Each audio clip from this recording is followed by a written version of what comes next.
I love gambling.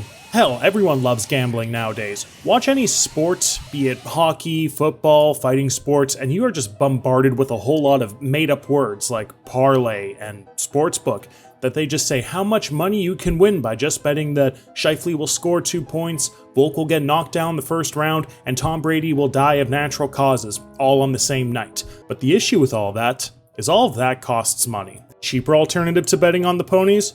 Walking down to the local 7-Eleven, getting a pack of Swishers and spending 20 bucks on scratchers in hopes that you can win enough to buy a road rocket for the way home. Yo dumbass just sold a 16-year-old girl a pack of cigarettes. However, with Scritchy Scratchy, you can now do all of that from the comfort of your own home. Scritchy Scratchy, developed by Lunch Money Games, is an incremental game where you just get to scratch lottery tickets and hopefully win it big and see that number get real high. For those of you who aren't rotted to the core, incremental games are games where you start by doing a simple action, let's say clicking a cookie, and as you progress through the game, you unlock items that will allow for automation of clicking said cooking, to the point where you don't even have to click the cookie anymore and you can just watch big number go up. I love watching big number go up, and I love not having to do anything to make that big number go up. I mean, we've talked about idiot games in the past, buddy.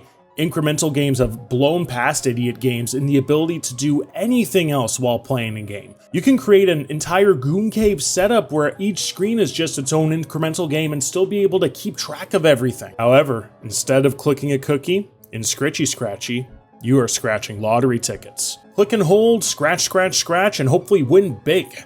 Watching someone play this game, you will definitely think to yourself, damn, you're speedrunning carpal tunnel there, man. Thankfully though, the game does have some gameplay settings to alleviate the self-destructive nature of the gameplay, or if you just want to fuck your wrists up for your whole life, you can just play it in standard mode. You start with your basic scratch tickets. Scratch these areas, get matching symbols, win money. Basic stuff. As you progress through the game, the scratch tickets get a little harder. Scratch these 20 areas and match 5 symbols and win money. Scritchy Scratchy brings some much needed innovation to scratch cards though.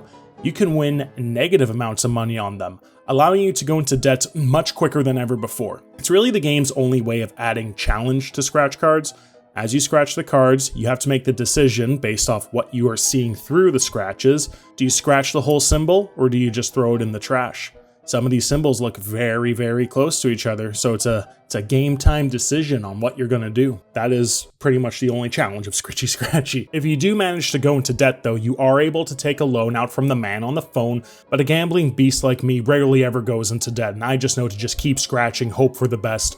Only things that ever made me go into debt is when the dumb fuck cat Bimbo or whatever his name was would just accept the bad tickets for me. The automation setup for Scritchy Scratchy is fairly simple. A machine that allows you to auto scratch cards, a machine that allows you to auto buy cards, and the dumb cat that will auto redeem the cards for you. As someone who's a fan of this genre, I love games where I don't actually have to do shit. This one definitely requires much more input from the player. It's not until much later in the first couple of runs that you even get the chance to automate your scratching with the scratch bot, and it takes a few hours and a few prestiges where you get to level up your next run until you really get your whole automation setup going with Bumbo, subscription bot, and the like. Even once you get your whole automation going, you're still going to have to do quite a bit of scratching on your own. I know it's a weird complaint to have, having to interact with the game too much, but I mean, half of the fun, if you can call it that, of the genre of games is being able to have the game going on in the background for hours, hell, even days, come back to it with a hell of a lot of money, buy the upgrades you need for you to let it run again for days, and come back to it later and do the same thing. Scritchy Scratchy is far more interactive than other games in this genre, and that's fine. It's just not what I was expecting from this kind of game. Scritchy Scratchy isn't a fairly long game either. You can roll the credits on this within a few hours. It's not like other incremental games where even if there is an ending, it can take months to get to. Overall, Scritchy Scratchy is alright. It's a fun little time waster, and it's a nice palate cleanser before playing something even more diabolical than a scratch ticket simulation. But with Scritchy Scratchy's placement on the list, now that we have a couple games on here, it's actually going to be a little tough to find proper placements for things.